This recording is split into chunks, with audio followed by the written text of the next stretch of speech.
So before we get started on this week's episode of Three Wide, let me tell you about our presenting sponsor, Hunt to Harvest.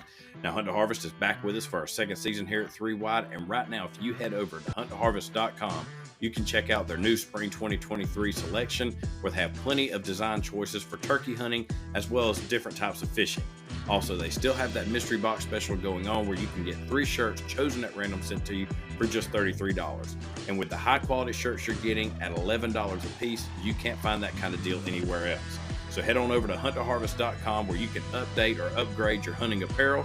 And when you go to checkout, be sure to enter that promo code RADNEY18923.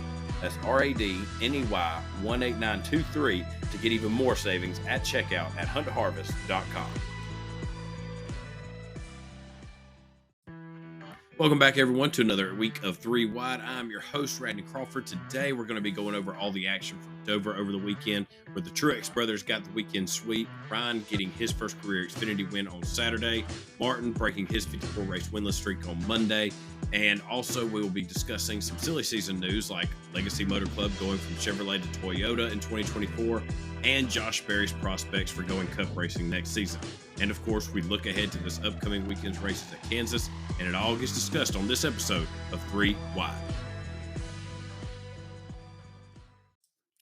So, of course, starting off the race weekend, we had the NASCAR Xfinity Series on Saturday, where Ryan Truex, he comes away with his first career Xfinity win.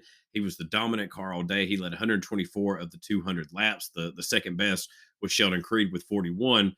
But for Truex, everything kind of came full circle Saturday. He was, above the rest of the field. But you go back to 2012 when he was driving for Joe Gibbs, then as well in a part-time slot.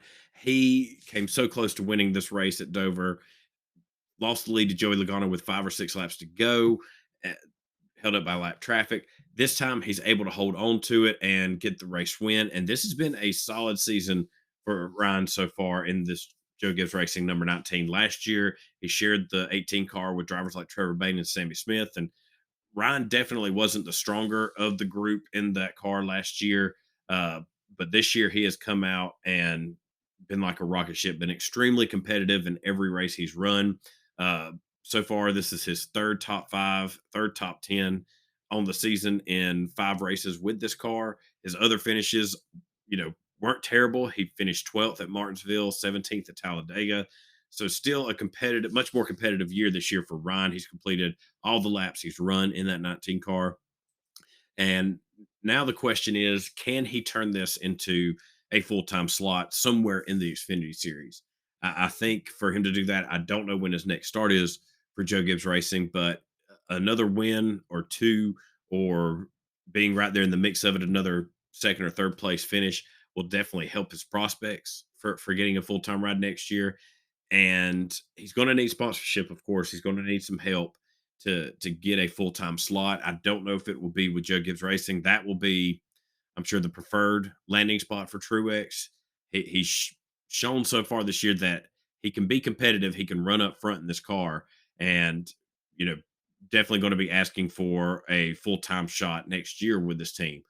But you could see the emotion from Ryan after the race. This meant a lot to him, and it's been a long time coming. A very popular win for the Truex family, for the fans. That this was a long time coming for Truex, who's been bouncing around ever since the back, when he was driving part-time for Joe Gibbs Racing, losing that race at Dover. He's bounced from Cup Series to Xfinity Series to Truck Series, just trying to get a good solid landing spot. And right now he seems to be in a pretty solid space with this part-time run in Joe Gibbs Racing. So it'll be interesting to see if he can parlay this into a full-time ride next season.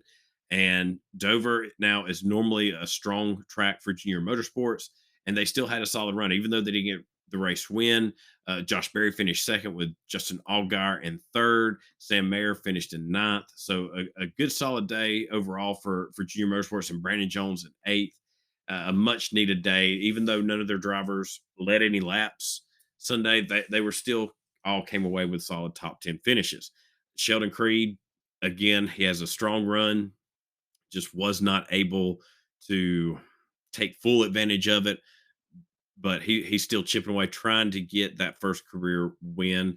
The big story of this Xfinity race was the deal between Parker Kligerman and Corey Heim, where Corey Heim spun out Parker Kligerman, ending Parker's day. Parker gets out, lets Corey Heim know he's number one. Corey says after the race that he has no reason to make enemies. It was just a mistake on his part. And, you know, this was one of his first starts in the Xfinity series. Mistakes are going to be made. I understand Parker has a right to be upset. He's out there running for a championship, trying to get himself into the playoffs with his 48 car, and coming away with the last place finish is definitely going to put a dent in that.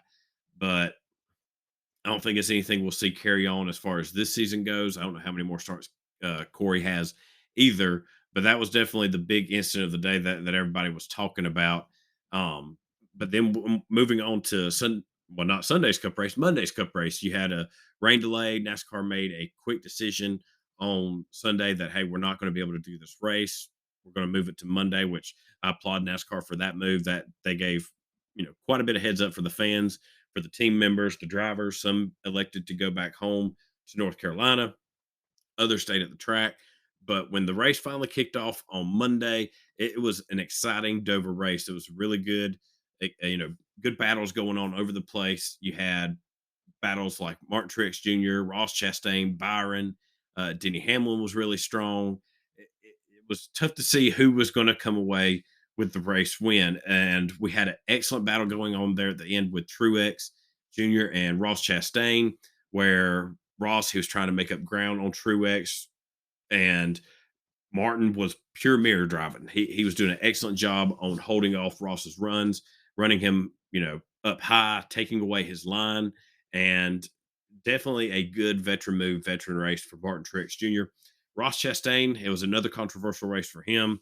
He going into turn one, he made contact. He spun out the 15 car Brennan Poole while racing right there with Kyle Larson for position up in the top five.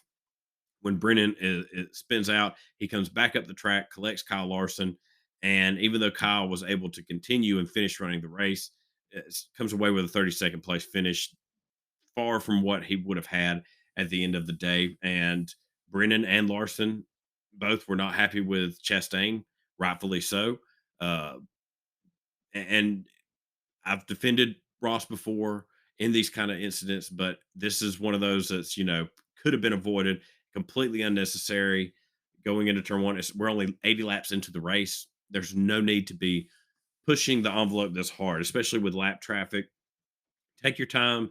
If you lose the position to Larson, so what? Shake it off, get around the lap car, and go back after him. And Larson got a little bit of payback there at the end before that last caution. Chastain was running down Truex, and they had to get around Larson, and he let Truex go by no problem. But when Ross got back to Larson, you could tell Larson was pure mirror driving as well. He was doing everything he could just to hold up Chastain, uh, which if the race had stayed green, that would have probably been the difference maker and ended Chastain's chance at a win. But we did get that late caution with Joey Logano spinning out, and this set up exciting late sprint to the finish. You had Martin, Ryan Blaney, and Christopher Bell elect to take two tires, while everyone else on the lead lap, which was only 8 or 9 cars at the time, I believe, they took 4 tires. And Martin was able to hold everybody off with the 2 tires. He was able to get clear of Christopher Bell and Ryan Blaney after about 3/4 of a lap, or a lap and a half, I would say. And that was just enough time for him to get some gap between him and Ross. Ross couldn't run him down. And Martin breaks that 54 race winless streak, which lifts a huge weight off his shoulder. You could tell he really, was thrilled, as any driver would be, but especially Martin, for breaking this winless streak, getting back into victory lane in a track that has been very good for him and his career. And Joe Gibbs made some interesting comments in the post race media center, talking about trying to get Truex to come back for 2024. Last year it was talked about that, last year might have been Martin's last full time year, or this year would be. So a lot of fans, media members, myself included, thought this year would be it for Truex. And Truex wasn't going to go out with some big, you know, farewell tour. That's not his style. He was just going to kind of wrap up the year at Homestead and ride off in the sunset. But with this talk now, with Truex just seeming to be purely enjoying himself now and driving this 19 car. It wouldn't be a surprise to see him come back next year, which would throw a huge kink into the silly season for this season, which we'll get to here in just a little bit. So Truex just may not be done quite yet, especially if he can make a good run for the championship this season. If he can keep getting into victory lane, he may say, you know what, let's come go back for another one to see what we can get on it.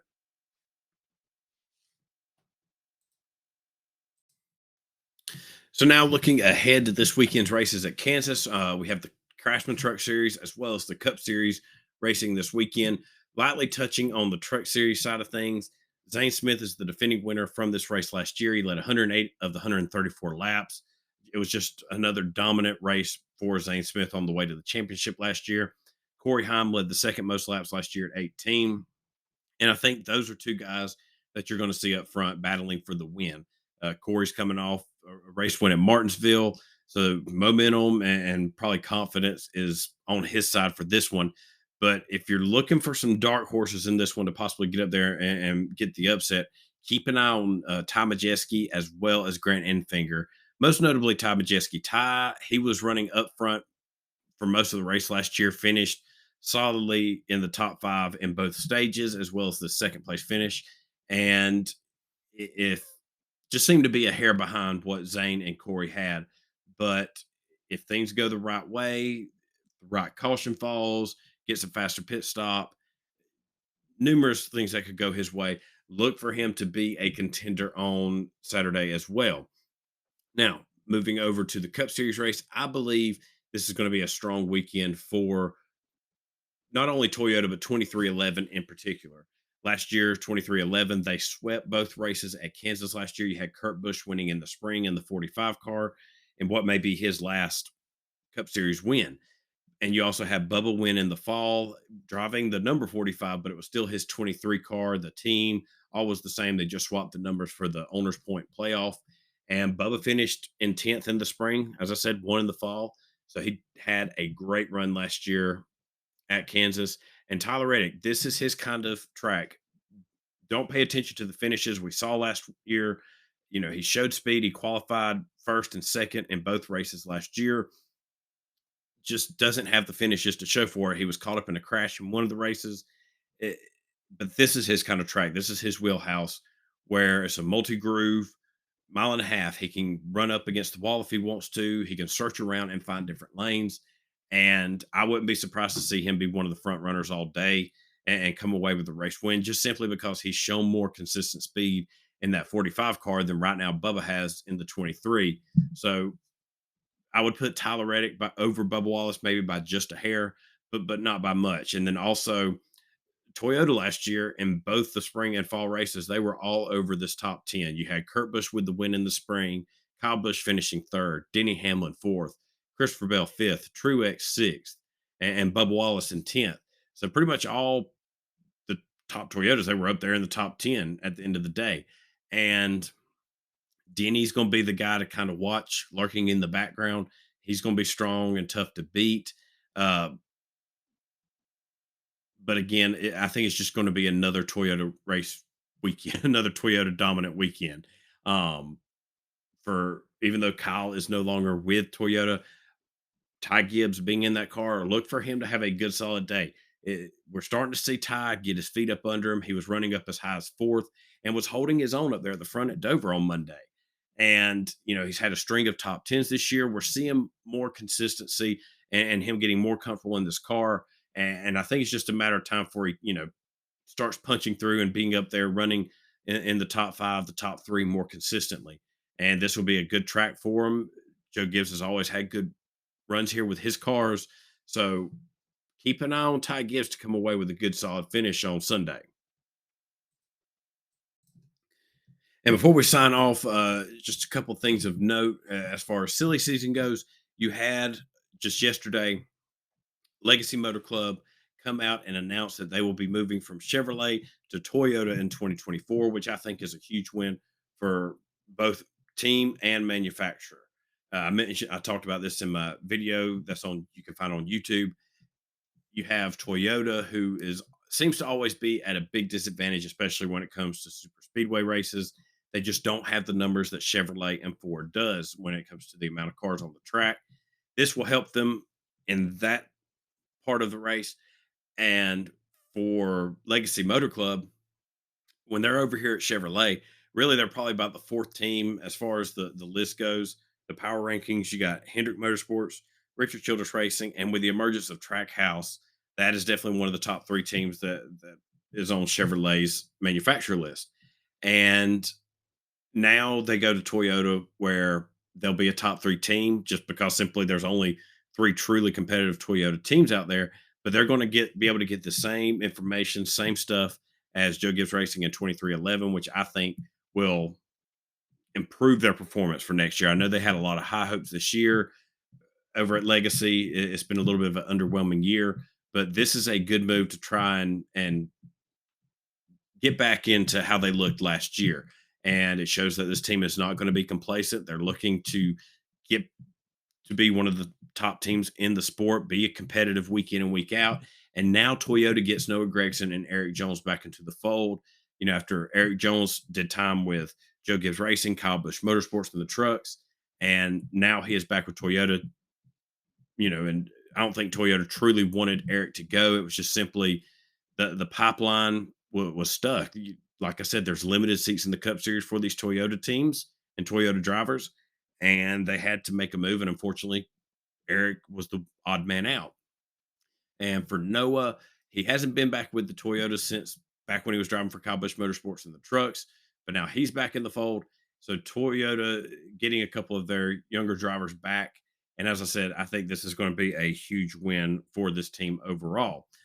And swapping gears to some driver news, you got Josh Berry, who is back in this 48 car, back in the Cup Series with Alex Bowman's unfortunate injury. And Josh picked up right where he left off when he was subbing for Chase. He had a just quiet, solid day, comes home with a good finish, and is doing what he needs to do to build his stock up, and has really become the top guy to look up and comer for the Cup Series next year. I don't want to say top free agent because he's got the deal with Junior Motorsports, but he's definitely the top name that is going to be on team owners' list looking for a new driver next year.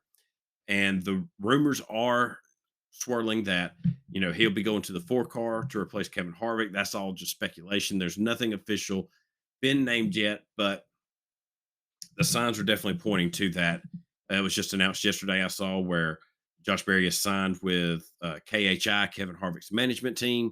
So movement is starting to be made on silly season. It's been kind of a slow bull so far this year, and really the big player is this 4 car, and that'll be the first trickle effect. See how it affects from the Cup Series down.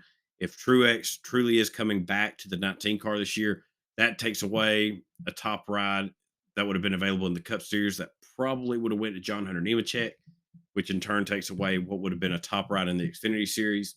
So a lot of moves still to be made. There's nothing official yet, like I said, but if Josh Berry is announced as the driver of this 4 car, I think that would be a huge win for Stewart Haas Racing. They're getting a good replacement for Kevin. Josh has shown, whether it be in part-time starts or his full-time runs in the Xfinity Series, he's a consistent driver. He can keep you up front. He can get you wins, but he's a guy who will keep his car clean for the most part, and can get the most out of it and come away with top tens, come away with top fives. And that's exactly what Stewart Haas Racing needs. Before, earlier in this season, in the preseason, Eric Jones was the favorite. But now, with the underwhelming performance of that team, with them going to Toyota, I think Eric is no longer the top guy, the top name when it comes to free agency. And maybe Eric is truly happy where he's at with Legacy. He sees this as somewhere he can build up and build this team into something of a week in and week out contender. And he seems a lot more comfortable. He may feel like more at home with Legacy Motor Club, and good for him. I don't knock him for that. But this has definitely been Josh Berry's gain. Him making these starts with the injuries to Chase and Bowman has definitely benefited him, you know, beyond all doubt. So keep an eye on that. There's no rumblings on when an announcement will be made, but with him making these moves to KHI, it may not be too far down the road before we hear some news on where Josh Berry's going racing in 2024. And that'll wrap up this week's episode. As always, thank you for joining me and listening along. Don't forget, if you haven't already, hit that subscribe button to this weekly podcast so you know when the new episodes drop.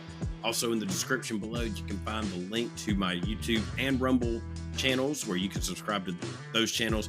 You're notified when new videos drop. We do our weekly fantasy picks, so you don't want to miss out on those. Also, below in the description is a link to my sponsor, Hunt Harvest. Don't forget to go over there, check out their new awesome hunting apparel.